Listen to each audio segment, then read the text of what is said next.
Oke, assalamualaikum warahmatullahi wabarakatuh. Balik lagi masih channel gua di channel Oki Rahman di Motor Vlog Kang Ojek. Oke, kesempatan kali ini gua mau ngebahas ya tentang pemerintah akan menetapkan ojol sebagai karyawan ya atau UMKM lah ya, dimana pemerintah akan menetapkan ini dengan waktu dekat katanya dengan waktu dekat.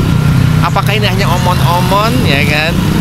Hanya isu-isu belaka, tapi udah banyak di media sosial bahwa ojol akan dijadikan karyawan UMKM ya dengan fasilitas-fasilitas yang akan ditetapkan oleh pemerintah ya. Tapi kan si aplikator pun akan berpikir keras kalau ojol itu ya mitranya nggak hanya 100, 200 tapi jutaan.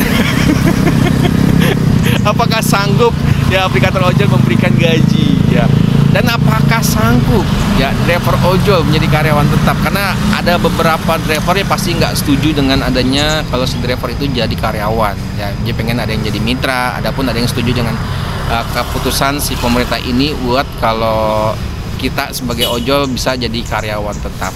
Nah, tapi kita lihat nanti aja apa benar ya fasilitas yang diberikan oleh pemerintah kalau kita akan menjadikan jadi karyawan tetap. Nah, ini gua masukin aja videonya apa aja sih fasilitas yang diberikan sama si aplikator ojol ya. Ini dia teman-teman, saksikan. Akhirnya ojol akan ditetapkan jadi UMKM. Apa aja sih fasilitasnya? Halo sobat Nemo, Bibi datang hari ini. Dalam waktu dekat, pemerintah akan menetapkan ojek online sebagai UMKM. Menteri UMKM, Maman Abdurrahman mengatakan saat ini status ojol belum diatur secara hukum. Ia juga menyampaikan pemerintah serius mengatur status ojol demi kejelasan di mata hukum. Ojol nantinya akan mendapatkan sederet insentif atau fasilitas jika berstatus UMKM. Yang pertama, ojol berhak membeli BBM bersubsidi dan gas LPG 3 kilo. Kedua, ojol juga bisa mengakses kredit usaha rakyat, pun membuat ojol bisa meminjam dengan bunga 6%. Ketiga, bisa dapat pinjaman hingga 100 juta tanpa dikenakan agunan tambahan. Keempat, beberapa fasilitas yang lain terus insentif pajak 0,5% bagi omset pendapatan yang di bawah 4,8 miliar. Terakhir, peningkatan kapasitas dan pelatihan sumber daya manusia dan Maman menambahkan rencana itu masih dalam tahap kajian di internal Kementerian UMKM. Revisi UU UMKM ini rencananya akan dilaksanakan tahun depan. Oke teman-teman, jadi seperti itu ya. Jadi ini ada usul dari pemerintah bahwa nanti ojol akan dijadikan UMKM. Tapi kan putusan ini semua ada di aplikator ya. Apakah nanti aplikator akan setuju dengan seperti ini, dan driver-driver pun pasti banyak yang nggak setuju, ada pun yang setuju. Nanti kita lihat aja nanti ya teman-teman. Gue kadang-kadang percaya nggak percaya sih kalau kadang-kadang pemerintah ngomong seperti itu tentang ojol ya. Karena udah banyak banget ya asal usul pemerintah yang diberikan buat ojol, tapi hasilnya ya belum ada yang kelihatan. Ya mungkin BHR lah, BHR kelihatan ya, tapi kan kira dapatnya banyak, ternyata ya ada yang dapat sedikit ya, tergantung dari kinerja kita lah ya. Pokoknya semua sebenarnya tergantung dari aplikator ya. Pemerintah hanya mengusulkan apakah aplikator ini setuju atau enggak, ya pasti keputusannya ada di aplikator ya.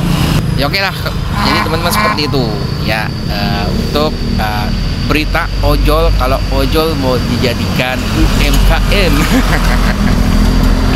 Oke, semoga ya jadi lebih baik lah ke depannya ya buat driver ojol ya. Kita sebagai driver ojol juga pengen yang lebih baik ya, nggak kayak gini-gini terus ya. Kalau emang sumber daya manusia dan kalau emang bener-bener ojol akan jadikan karyawan ya, kalau bisa semuanya jadi karyawan. Jangan nanti pada saat mau ojol jadiin karyawan beberapa driver ada yang diputus mitra karena kebanyakan gimana bayarnya.